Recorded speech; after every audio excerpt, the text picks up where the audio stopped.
is Trump. Okay, so Sagado into Trump. Okay, this will be a good game anyway. Thank you, guys. Traumadex DC'd. Rip. Rip. Okay. Let me get some background noise going as well. So we have something. I also did not have my spectate time notepad up, so I didn't even know when this shit was going to start. So give me a sec, guys. Drag that over. Bring this up. Okay, monthly AT on the 25th. This one starting at 0.56. Okay, so this game could, like, kind of go either way. Traumadex is back in game right now. It does immediately look like Red Team are, you know, taking the dominance, but it's literally a 50-point deficit. That said, Red Team were holding them off with 4 players. Bell could, you know, could be integral in bringing this back for the Red Team. If they get the first pickup of that, then obviously that growth is then applied every single time they cap it in future. So we're going to see how this first team fight goes. Excuse me. And if they can actually, you know, try and create some momentum by killing somebody from the red team, then blue team will have an opportunity to make their point come back. Balezed is down. Firebrand is now channeling Signet Mercy. Gets the res on Balezed. Okay, right, we're good, we're good. So they are actually somewhat resustaining because they still have ownership over the red team close node. And nobody from red team has made that rotation to prevent that point gain. Dorna's still in the 1v1 against Milamoa. He is running the standard anti-conditions quad stun break for Spellbreaker. He's disengaging right now to ensure that he actually gets heals. Unless he makes the rotation towards the bell, which he's doing. Milamoa will be able to actually probably drop a portal here, go and contest the bell, and then portal back if he feels it. There's the portal placement. So, like I said, he's now got somebody who's fully able to contest him, and now they've basically gone from the side ownership to the, you know, the external node. As much as this then means that I don't think that's a good idea. No, no, no, no, no, no, no, no, no, maybe? Just like that, blue team takes Why? Can Nico get there? Oh, dude, thank God Nico actually got there. Because that was actually triggering. Because obviously, if nobody had come in to contest into Milamoa, aka Nico, then Dauntless would have just given them a free 25 points whilst 3 players of the red team were down. You know, he would have done better to sustain into like Milamoa, forced him away from the node, and then at the same time as having that benefit of the red team players being down, he would have gained the external point. He would have gained those 25 points with ease. I mean, they're going to get them now anyway, right? They've pushed away Milamoa. Esprit's going to come in, but not be able to, you know, stand on the node! Stand on the cannon! What are you... Red team wins a capture point.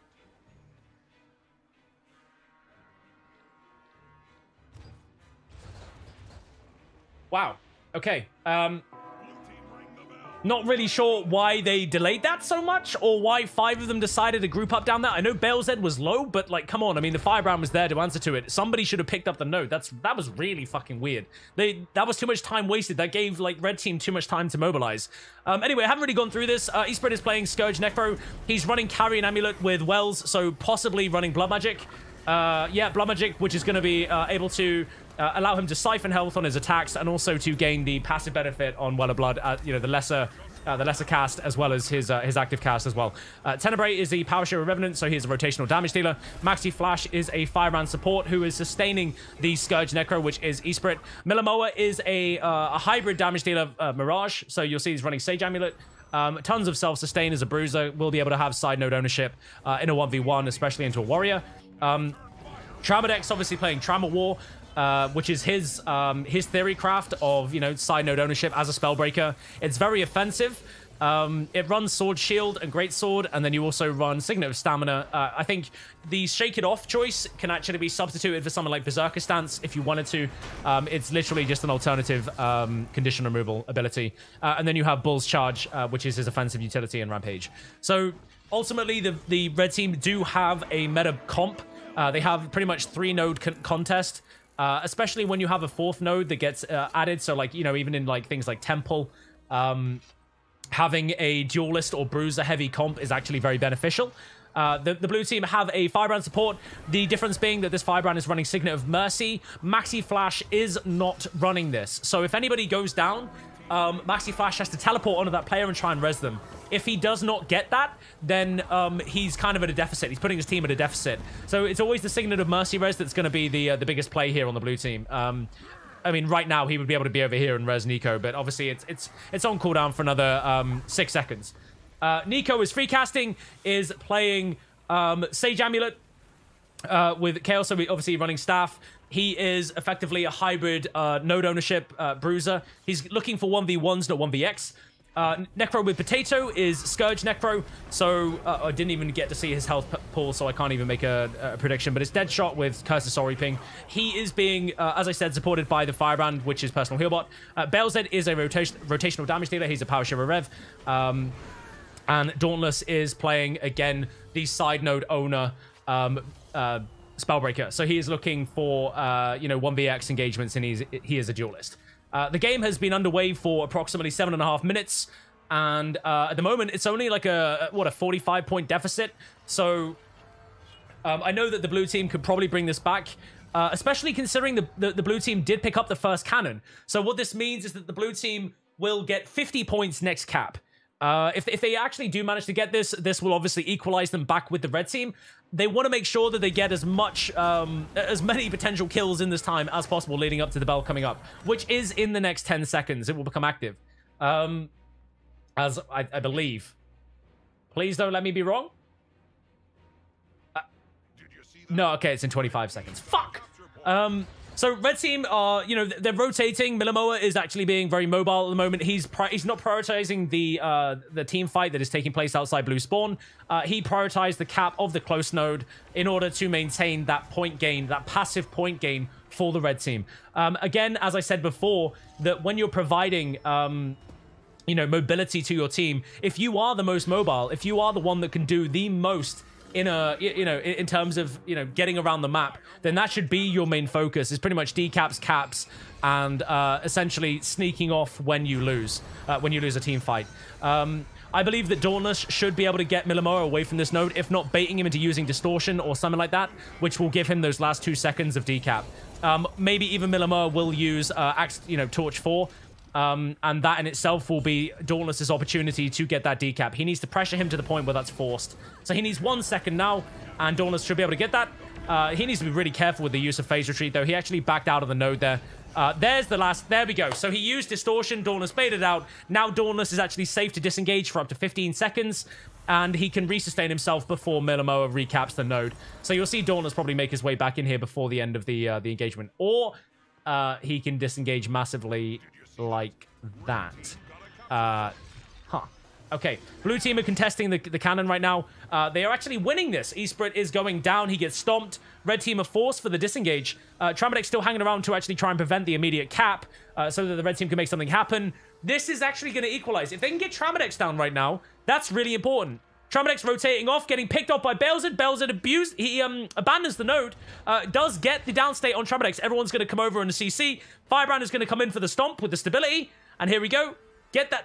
Wait, are they bleeding or they cap? Okay, so they seem really disorganized. But they do have 2-node cap. This is going to be plus 50 points. Here comes the lead for the red team. Okay, sorry, the blue team. Blue team are now 20 points ahead of the red team. They still have 1 point ticking. Mid-node was decapped in that time. Necro and Revenant are in mid trying to prevent this. Really, really bad idea, by the way, for the red team, because they have a Firebrand and Scourge there and a Revenant. They have high burst damage from the power element, and they have a really, really high condition output as well from the back of the Necromancer.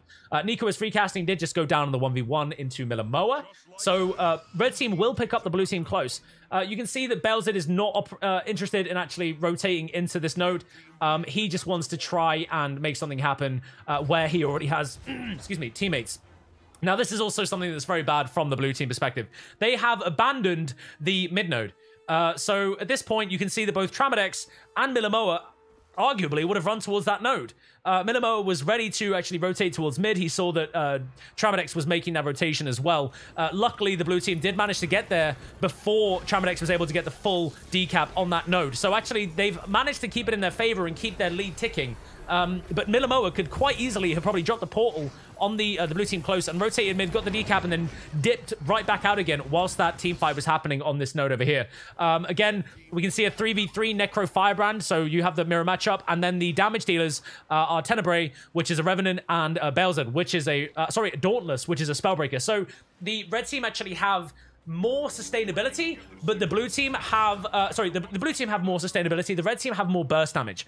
Tenebrae would be able to utilize a lot of his kit to burn down. As you can see, there is the damage output directly onto Necro with Potato. Personal heal bot is now going to use stability and channel the res. Right? There's the channel. Ah! Jesus! Fuck! He missed it by like a split second. He took too long. That needed to be quicker. So anyway, in this downtime, the red team have picked up 2 side nodes. The blue team will not be able to sustain this, especially considering that their Firebrand is bleeding out right now. He's off the map for 15 seconds. Belzed's gone down as well. There's the instant stomp coming in. Dauntless, can't really do anything, and Nico can't do anything either. So this is literally like a flat 25 points plus 2 node ownership for the red team, and blue team are going to be left in the dust, to be honest. Nico doing his best, obviously, to prevent the cap for as long as possible. If he dies here, this is pretty bad. Ultimately, he probably would have been better off not contesting this, but perhaps rotating towards the side nodes, which are abandoned by the red team. Actually, wait. When did the red team pick up a cannon? That was a huge oversight by me. So they got plus 50. That was a really, really close game. Look at that, guys. Just look how close that timeline was. It was literally dead point for dead point here in the 12th minute. That's a good game. I mean, it's a good game, but they threw towards the end there. Fuck me. If you don't want to listen to people in Twitch, by the way, guys, you can literally type /block and then the person's username. Or I think it's either that or /ignore and then the username. And then you don't have to see them in chat. But I would appreciate it if you guys would not bring drama into the chat. I'm just trying to do the monthly AT shit.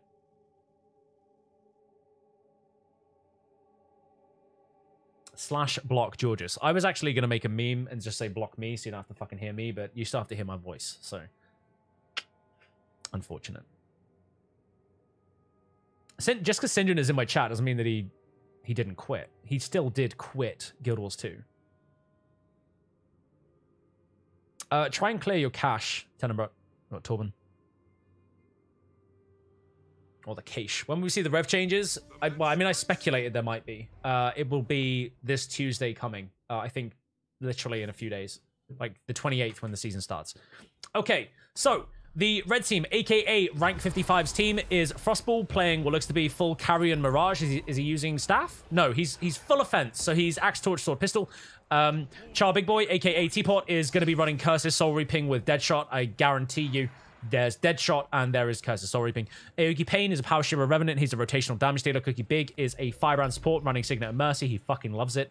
And Siberia Addict, aka Misha, is also playing what I believe to be the same build as Frostball. I'm going to confirm. Yeah, exactly the same. So, actually, no, there is a slight difference. Misha is running Sword Torch and Axe Pistol instead of what Frostball is running, which is Axe Torch, Sword Pistol. So it's just a different weapon set. I think that Misha prefers the other way. So Sakiki is playing what I believe is Core Guardian, Greatsword, Core Guardian. Flandry is also playing flat condition output Connie Mirage. Atalanti is playing the anti-conditions quad Spellbreak, Spellbreaker? Stunbreak Spellbreaker, sorry. So this is pretty much the meta build. Phaleth is a Deadeye. So playing, oh my god, Rifle Deadeye. I mean, this in itself is pretty busted at the moment, but to be honest, nobody on the red team is going to let Phaleth sit there and do what he wants to do. Abso-fucking-lutely not. You know, he could sit up there, but he'd get CC'd down by Cookie pretty quickly. So his actual potential to apply damage is pretty minimal. So they baited Aoki Payne back, and Phaleth is now going to be forced into... well, they're going to put him down straight away so they can take the mid node. Lardu is also playing Mirage, but it looks to me that he's playing something that is more hybrid. 21-5-2-2. Actually, no, he's gone flat Marauder. Okay, so he is actually playing a sustainable Marauder build. It's more... He can do, like, damage from a pretty good distance. But it's more sustained output that isn't reliant on landing condition burst. He can just, like, you know, stand at a distance, spam one, and do some, you know, some pretty decent output. So Lardu, obviously, in this instance, is forcing the rotation. They are running double Mesmer, by the way, for the blue team, just to to counter the double Mesmer of the red team. I said this before, that I thought that if you were gonna see double portal from something like rank 55, if they're going to run the double Mirage, then you have to counter that with double Mirage, and it has to be countered in the the sense of both players taking portal and countering the portal plays of the red team. Okay, so this is actually working to the advantage of the blue team right now. It's keeping them in it, but they have to at the same time outplay the players of rank 55. So rotationally, they are matching them. When somebody portals out, they portal out and they take it back. So people have always been saying, oh, how do I counter the portal play of rank 55? They just keep running double Mirage. This is how you do it, but you have to do it well. You have to do it in a capacity that's actually going to punish them at the same time. So, like I said, at this point, they have managed to sustain the mobility aspect of it. However, they're not really winning in the elements. Oh, that was a really good portal. There was a portal output, and Cookie came in to resustain the node, and now they've introduced fucking Teapot as well. This is gonna be a 2v3. Frostball comes back as well to make it a 3v3. You see, that's really, really good play. Frostball was punished. Cookie comes through the portal, resustains him. Char, big boy, Teapot going down. Here comes the Signet Mercy Res. Cookie's gonna abuse. Cookie is so good at that. He abuses line of sight super hard and just always gets the Signet Res off. So good. Okay, so the fight obviously resustained by Teapot and obviously Cookie's combined efforts. Frostball is now forced to disengage. They're focusing down Lardu. Phaleth went down on the other nodes in a 2v2. I believe that Misha and Aoki Payne were able to focus him out. I'm not really sure that Rifle Deadeye is really going to bring much to this. Maybe they could have, replaced it with something like an engineer. Maybe that would have been better. Or maybe even something like a DP Thief. Maybe DP Thief's utilization of stealth tactics would be pretty effective here. Lardu did a fucking solid on the output. Look, he's absolutely shattered Frostball multiple times. They need to make sure that Frostball goes down here. Oh, no! Dude, the rotation, what is this build? This merciful intervention. I called this Judge's intervention last week, when obviously that is the one that is the damage-based one. So the rotation of Cookie there, coming in and resustaining Frostball, making sure that he did not get killed. If he got killed, dude, all that fucking... Wasn't it Sakiki that was there? That was, like, right next to him? All he needed to do was, like, hit him a couple of times? Like, Lardu did all the work on Frosty. Something that took so long to actually just get that rally. That's all they needed, that rally. But obviously Cookie came in and prevented that shit. That was well played by Cookie's rotation there. He saw it coming and he just completely prevented it. So, bless you. Red team have still got ownership over the mid node. Phaleth is currently here contesting into both of the Mirages. And this is what I mean. Phaleth playing this shit is pretty much, irrelevant in this game. If he was not playing this, I think that actually the blue team would have a good chance at making something happen. Maybe from, like, if he was playing Sword Dagger, maybe if he was playing something like DP, this would be more relevant. And there's no point in me changing game right now, guys. All the other games, if I go and try and swap games right now, I'm just going to end up in a position where I'm halfway through another game.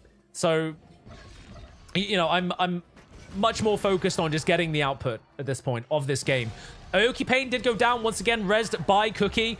I believe that actually Char Big Boy went down in that engagement as well, but again was resustained by Cookie. So once again, Cookie proving that he is exceptionally strong in preventing the mistakes of other players within the red team. Really, really effective portal usage by both Misha and Frostball throughout this entire game. They are playing the mobility game really fucking well. Really, really fucking well. Every single time that the blue team rotate, Misha or Frostball are there to answer to it. If anybody's ever punished, there is normally a portal play to enable the disengage. And that was actually utilized by Flandry there as well. However, Flandry's portal play was actually pretty shite. That portal that you just placed there, brother, needed to be more like down there so you could get to Sakiki and Atlanti. You did not really want to be doing that. But I mean, that's just something that obviously hindsight gives a panic play. So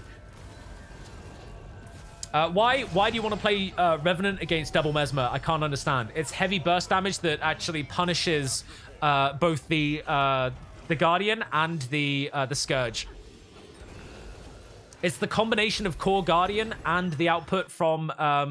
Wait, oh, you're talking about Aoki Payne into... Sorry, I'm an idiot. You're talking about Aoki Payne into Flandry and Lardu. Well, Lardu is actually Power Shatter, so... actually, in this regard, Aoki Payne is doing all right. He's only got to contest against Flandry, and Flandry is more so operating as like a side node contest. He's not actually going to be in the same areas that Aoki Payne is the majority of the time. Even though Aoki Payne just had the engagement as Sakiki and they punished him before he could get out from the portal. So Aoki Payne's now going to be in a 1v1 against the Warrior. Warrior should be able to punish Aoki Payne away unless... actually, no. I think Atalanti would lose this. Actually, I think Revenant wins the current meta matchup, doesn't it? Because all you need to do is effectively not CC them and just punish them with damage output. Like, he's literally just spamming fucking one on his face. Exactly. So maybe now with Sakiki being back in, it's going to punish Aoki Payne away. Misha just came in. I think that Aoki Payne probably should have just used Infused Light instead on the node instead of giving it up like that. Okay, so Red Team are very, very slowly taking the lead here. I mean, they have been for a while, but it went from a 50-point lead to more like a 250-point lead. That's the punishment from Phaleth onto Cookie and Char Big Boy, so they might actually get a node ownership here. They need to make something happen now. They need to rotate. All three of them rotated away from the mid node. That's really interesting. Really interesting. Somebody probably should have capped that in order to actually gain some form of output.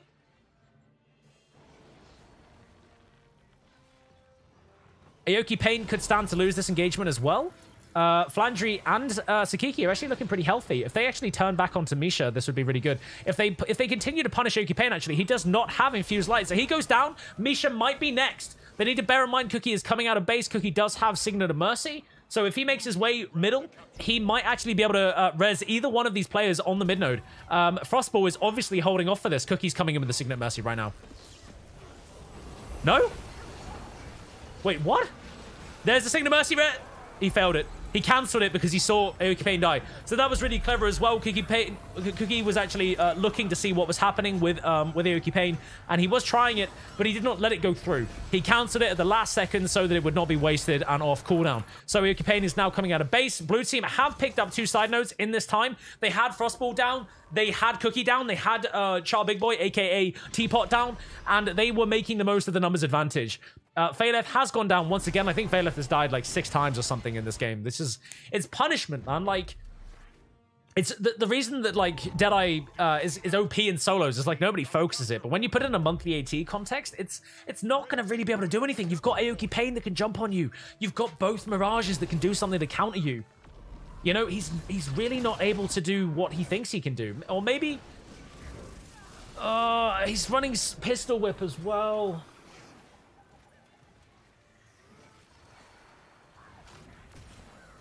I actually think that Phaleth might be the causal link of, like, you know, the blue team not really being able to answer this, because the blue team have double Mesmer. They have the double portal play. They can counter the mobility that's granted to them on the red team.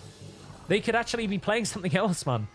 And Phaleth goes down yet again because all he has is offensive. So he dies to the passive condition application of a Frostball there.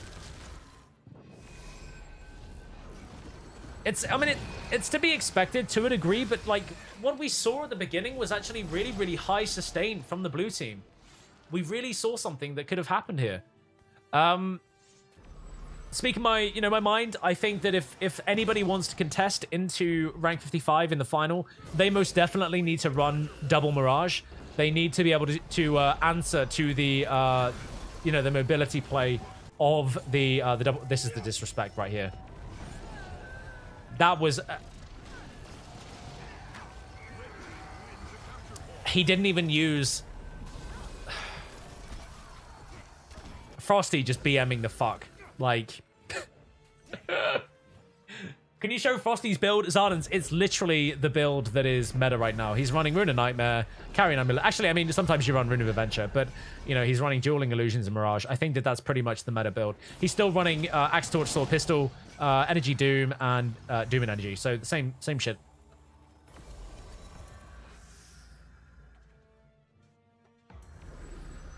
I'm also saying, like, in terms of the BM, it's the application of...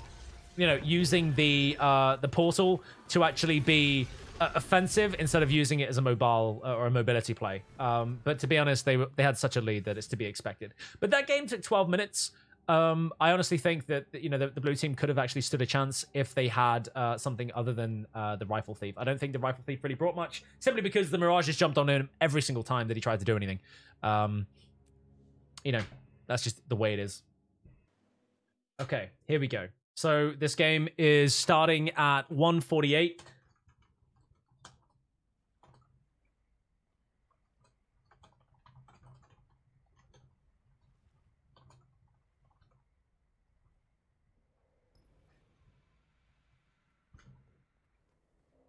I want to see Frosty lose to BH. It'd be more entertaining. I mean, I've said this before, that, like, I wanted rank 55 to lose a game because I thought that it would be nice to knock them off of their, off of their pedestal, like to give them a chance, give everybody else a chance to see that, they are not indestructible.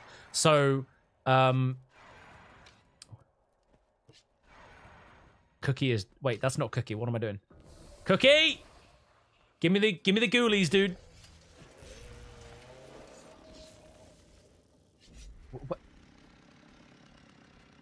Come on, bruh.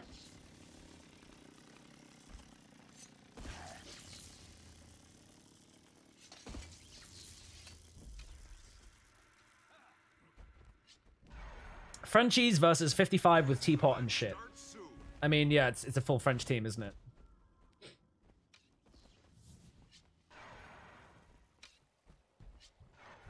But that's what I said before, guys. Like, the double mesmer play of the red team has to be countered by the blue team. If they don't counter it, that playability, that mobility, then they will not be able to do anything. I'm guessing Trabadex is not French. It's a majority French team, though, I think. Anyway, Aoki Payne is still playing Power Shiro Rev, rotational damage data. Cookie Big is a firebrand support running Signet of Mercy. Get ready to see those channeled reses. Siberia Addict, aka Misha, is playing full condition Mirage. He likes to swap his weapon set, but it is Axe, Torch, Sword, Pistol. Wait. Axe, Pistol, Sword, Torch, even. I'm an idiot.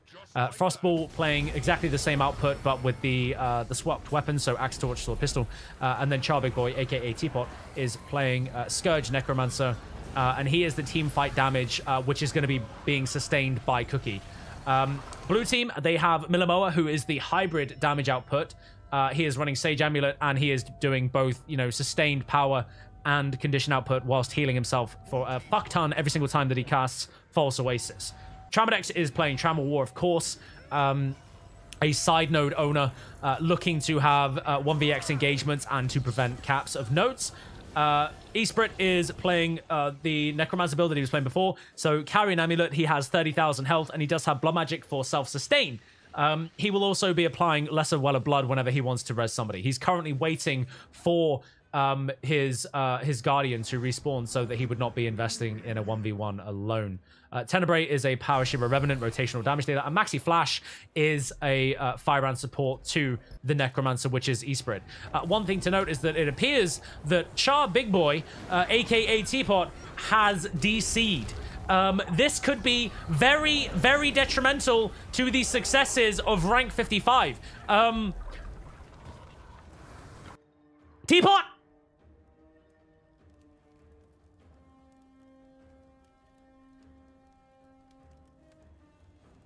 Has he been DDoSed? No! No way. No way. No, he's back. He's back. He's back in game. He's back, boys. He's back. All right, it's not over. It's not over. It's not over. Okay, let's just... Oh, dudes. All right, so blue team have made an 80-point lead. They do have 2-node ownership. No beasts are being touched. This is something I have to, explain to you. They will not touch these motherfucking beasts, okay? These beasts will not die at any point during this game. The rotational aspect is so important. The momentum plays are so important. The only time where you're going to see these get done is when an entire team has been wiped out, okay? You will see... Say, for example, red team somehow managed to get 4 players down on blue, and they still have 2-node ownership, and they are contesting another one. One person may run towards a beast, but that is the only time where you're going to see that. Frostball just got fucking 4v1'd. That's gotta hurt. That's gotta leave a mark downstairs. But whatever. Trabadex is now being punished by the damage coming out from Misha and from the rotational damage of Aoki Payne. So Frostball will be coming back out of base ASAP. Blue team have not been able to retake. Actually, they've just got the decap in mid, which was owned initially by Teapot and Cookie. Obviously, coordinating their output. There is the shade directly underneath them. So if anybody jumps onto them, they're going to be eating a lot of damage. That has obviously been resustained by Teapot right there. And Cookie is now opting to jump straight onto the node. Teapot is trying to stay out of play. He wants to make sure that he can get as much damage output whilst being untouched. Here comes the Ghastly Breach. Teapot is getting very, very low here. There's the resustain from Cookie. Aoki Pain is being forced to back out. E-Sprit and Maxi Flash do have the benefit of the terrain here. Aoki Pain has gone down in this team fight. Will we see the Signet Res coming out of Cookie? That is the Signet Res. Signet of Mercy has been used. That is on cooldown for 1.5 minutes. E-Sprit is going to be probably the main focus. One thing to know is that Maxi Flash does not have Signet of Mercy. Oh, Dauntless is now telling me that Teapot got knocked into terrain, and that's why he had to relog. It was not a DDoS. It was not a DC.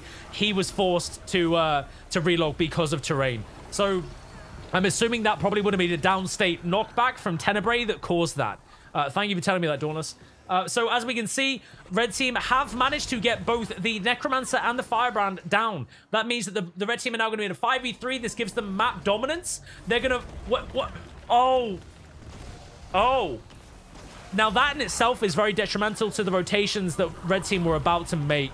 Red Team were obviously going to push into the close node and try and get ownership. That has not happened. Misha is now having to act against the rotations of the blue team Mesmer. Milimo obviously wanted to make that rotation to be able to get that decap. Misha is here obviously to prevent it, but at this time this still means that the blue team do have 2 nodes ticking, which is maintaining their ownership, of their map dominance. Milimo forced to TP out, and he's obviously going to make a different rotation here. We can see that Cookie and Teapot and the Revenant are currently making a rotation towards mid. They obviously want to maintain ownership of that, and it's up to Frostball and Misha to try and contest this. So the rotation of the Firebrand and the Necro here, which you can see taking place towards the beach. They've now pushed into close. It's going to be Cookie and Teapot taking close into Tramadex. They will be quite easily able to push Tramadex away, I would expect, just by sheer application of conditions. They do have the +1 here of Aoki Pain. This needs to be transitioned very, very quickly. Very, very quickly. If Tramadex takes too much time from Aoki Pain, here we go. So Aoki Pain's presence alone was enough to jabate Tramadex away from the node. And now Tramadex might be... Okay, so we can see Aoki Pain is now taking this node ownership by himself, and we can see that Cookie and Teapot are now roaming back towards the mid node to maintain ownership of that mid node. We can see that actually Blue Team are only just now taking back the Red Team close, so Blue Team will be taking a single node owner, but Tramadex is going to be in the 1v1 against Aoki Pain, and Aoki Pain should actually be able to take this 1v1. They've now been +1 by the Connie Mirage, which is Misha, so Tramadex will die here if he's not disengaging. Here's the Greatsword 5, stopped by the Immobilize of Aoki Pain, and now Tramadex will be bleeding off node. So now we can see that Frostball is actually pushing the blue team in towards their close node, the red team close, and that in itself is forcing a 1v2. The Guardian is now rotating away, Maxi Flash being forced to come and rotate to support E-Sprit, who is there to meet him. They will be pushing in, I suppose. Ooh, what do we see here? This is their attempt at catch-up. So Misha knows for a fact that there's nobody here that's going to be answering to this. Milimoa has not seen this happen. So there's the additional 25 points for the red team. That was a really, really smart play by Misha. Misha obviously went for that because he saw an opportunity. He saw an opening. He knew where everybody was on the map. And now Frostball has died off node. Gonna be there's the Signet of Mercy res, dudes. Now, can we please have a moment of silence for Maxi Flash, who is not running Signet of Mercy? All right, the amount of reses and the amount of game changing that Cookie has done so far with Signet of Mercy, the amount of resets that Cookie has provided is phenomenal, okay? Maxi Flash cannot do this. And it's beyond me why they choose not to. I mean, at this point, they are winning, they're at a 30-point lead, but they were at an 80-point lead. Char does go down. That will not be resustained by Cookie. Cookie's Signet of Mercy is down. They're going to force Char Big Boy to leave. He's gonna bleed out. Cookie's gonna rotate out, and then we can see that Frostball is now capping the mid, and that we can see Misha and Aoki Pain in the 2v1 against Tramadex. This needs to be very short-lived. Milimo are now coming in to make this a 2v2. And their main target is going to be Aoki Pain. They're not going to go on Misha. Misha has way too much output. Cookie and Teapot are now down simultaneously, which is obviously very, very detrimental towards the red team. However, they do still have the mid-node ownership, and we can see the Maxi Flash is now making that rotation in. They are also taking the Beast for an initial 25-point gain. Oh my god, dude, this is actually very punishing. If Misha goes down here, this is actually really, really bad. I mean, obviously that statement in itself is obvious. But the red team obviously need the mobile play of Misha because they're relying on the two Mirages to actually take those side nodes. They have 6 minutes and 20 seconds left. No one would, I actually said, no one would take Beast in this game until there is an opportunity that will present itself. And I did say that obviously if the entire team gets wiped out or they know where the entire team is, then they will do a Beast. But it's not, they're not prioritizing Beasts over point ownership. The only reason that they were able to take that Beast is because they knew that Teapot and Cookie were down, and they saw Aoki Pain and they saw Misha on the close node against Tramadex, and they knew that the other player was mid, and that was Frostball. Okay, they knew exactly where everybody was, and the two other players were on respawn. So they didn't take them. They made a conscious decision to make sure they knew where everyone was. So right now we can see the red team do have 2-node ownership. Okay, they have to sustain this if they want to win. They also need to get a decap, obviously, on this blue team close node. And this is obviously down to Esprit not being able to sustain this into Frostball, I believe. So I believe Frostball can probably outplay Esprit in this. I believe wholeheartedly that Frostball will outplay this because I believe that he is a better player. But here's the +1 from Maxi Flash. So now Maxi Flash and Esprit are going to be maintaining this node by themselves. I believe Frostball was probably holding out for the portal play so that he can try and potentially drag Cookie and Teapot into that node. They need to answer to that. If they cannot get this decap on the blue team will take this. Blue team are actually taking the Beast as well. If this does not get stolen.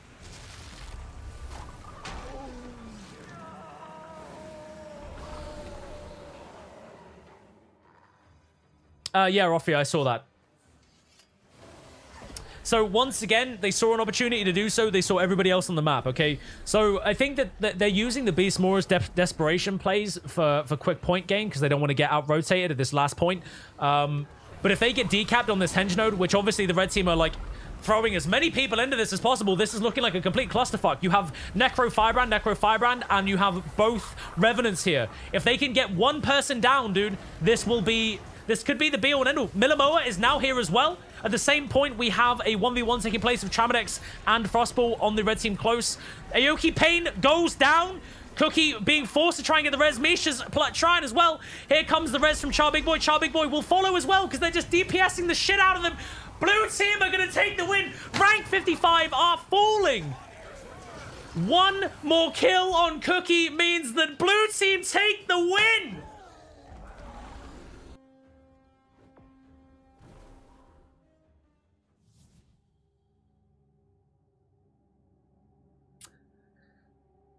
Oh, shit. Rank 55 have fallen.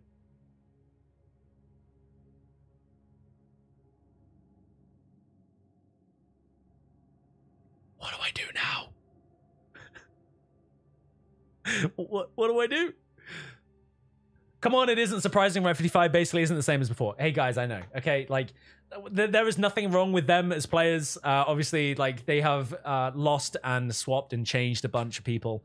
And this is just something that is awesome, to be honest. I've been calling for this for a while. I've been saying that I would like to have somebody else beat rank 55 to knock them off the pedestal, as I said at the beginning of the game. And I think that it might encourage teams to scrim and and to have a chance at winning their own monthly AT. So this in itself is proof of that capability. And we'll see how that transpires next month. So good for them. Okay, and here's the Champion Sons. Nice, dude. Really cool. They're actually really nice. It's like an eclipse. I love that shit. Why does his look different? Why does Tenebrae not have an eclipse? What? What? Why are they different? Tenebrae gets the scuffed gizmo. What the fuck?